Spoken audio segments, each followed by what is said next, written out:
The Discover HamOnt Podcast, Episode 10. The weekly Discover HamOnt Podcast is dedicated to interviewing the people that make up Hamilton, Ontario, Canada, learning about what they do and why they love the city.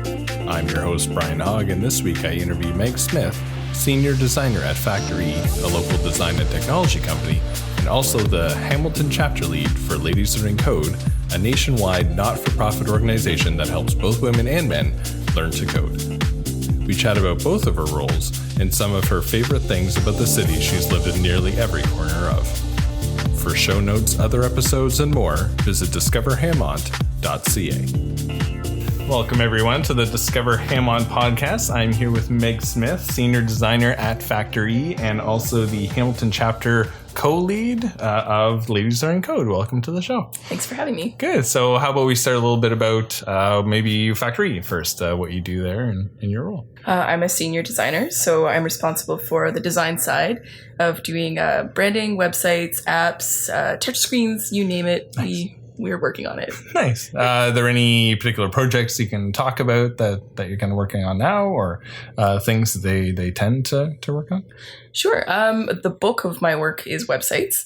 I have worked on an app or two in my time there, and the most recent project I got to work on is a touchscreen app, but it's large scale, so we've done it with a TV. Oh, nice. And that was pretty interesting, learning all the ins and outs. We just moved downtown. Oh, nice. Cool. So that was an interesting move. So we used to be on Locke Street, and now we're in the Empire Times building downtown on Houston and King William. Mm-hmm. We share it with a couple of other tenants. Most recently, I think the Business Center for First Ontario is right above us. It's been a really cool location to be a part of. It is a little more communal. You get more people kind of popping in and out, and we're actually hosting a Juno's party this weekend. Oh, nice. Which, of course, will be over by the time you broadcast yeah. it. But it was tricky to have events at our old space because it was a little bit small and there was no room for sort of open mingling. But I'm really curious to see how this one works out. Oh, very cool. Yeah. So do you guys host events there often, or is it?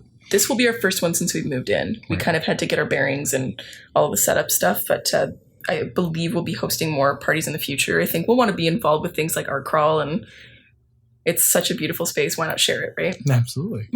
Good. And so you're also the Hamilton Chapter co-lead for Ladies Learning Code. So maybe for those who haven't heard of Ladies Learning Code, maybe a little bit about what that is and what you guys do for that. Totally. So it's a nationwide not-for-profit organization that helps women primarily learn to code, although men are definitely welcome. It's a really beginner-friendly environment. There's mentors that walk around, so you don't have to feel nervous about putting your hand up in a class environment. Yes. I took one ages ago, and I found it really, really useful for learning in that sort of environment. Yeah. Cool. What was the first one you took? Do you remember? I took a mobile web design course in Toronto before the Hamilton chapter was here. Nice. Mm-hmm. Cool. When did the Hamilton chapter start, roughly? I believe it was 2 years ago. It was the National Learn to Code Day in September. So a little over 2 years, I think. So your role as like the chapter co-lead, are you guys looking for mentors, or what are some of the upcoming events that are happening with that? Our most upcoming event is at the end of this month. It's Learn to Code CSS. Mm-hmm. So learning to style, I believe, an online resume. Mm-hmm. And that's really helpful for people who kind of want to learn how to style their own website online, but don't really know where to start. Yeah. Nice. So what do people get out of like mentoring?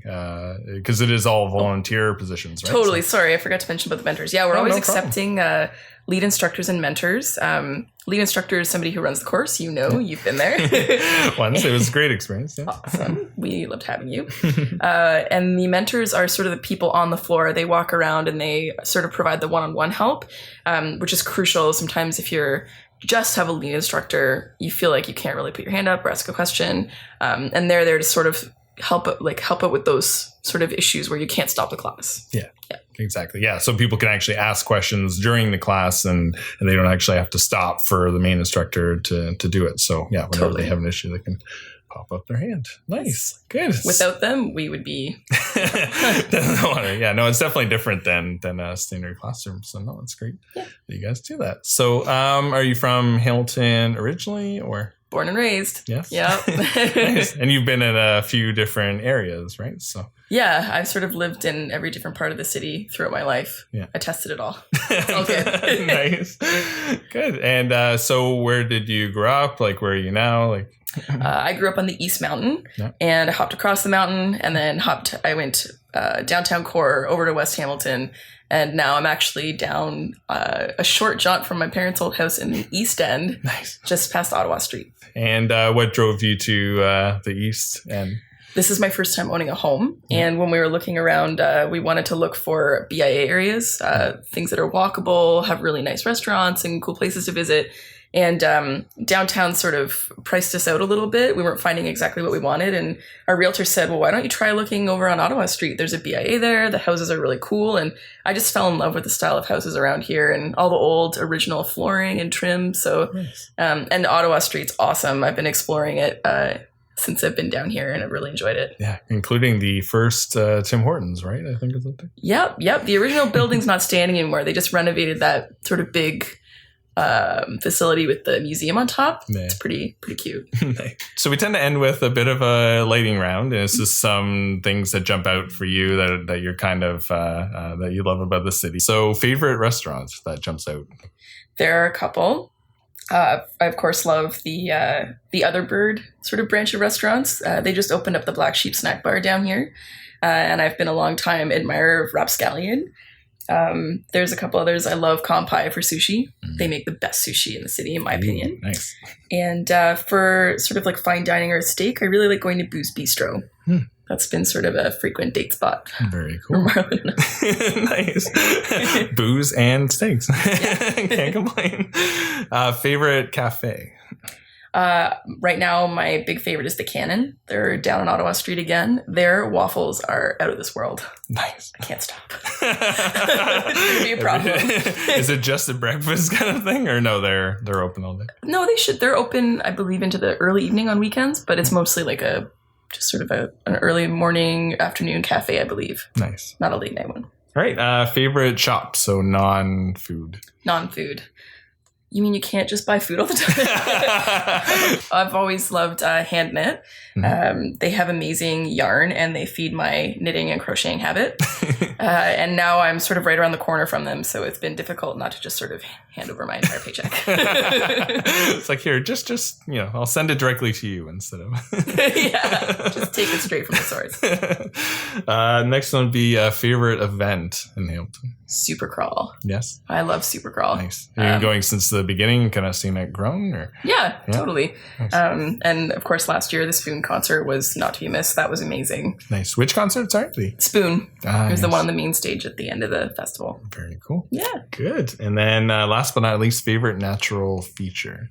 I really love the escarpment as a mountain dweller from when I was a kid. Mountain of sorts. I didn't realize there was not an escarpment in every city, because I had assumed that downtown meant actually like down the escarpment. So it's something that's just sort of stuck with me. And now where I live, I look up at it all the time, and it changes every season. So It's kind of this always alternating view. There's some cities in, like out east that have only an uptown, no downtown. So that would be really confusing. Nice. Well, thank you so much for being on the show, and for all that you're doing with Ladies Learning Code. I know that benefits a ton of people in Hamilton to get their start there. And look forward to seeing what that and Factory do in the coming months. Thanks so much. Awesome. Thanks, Brian. No problem. Thanks for tuning in. Be sure to visit discoverhamont.ca, where you can discover more Hamilton stories, share the stories with your friends, subscribe by iTunes, email, or the RSS feed, and even suggest someone you think would be a great guest for the show. If you have any feedback or suggestions for the show, I'd love to hear it by using the feedback form on discoverhamont.ca, or follow and message me on Twitter @discoverhamont.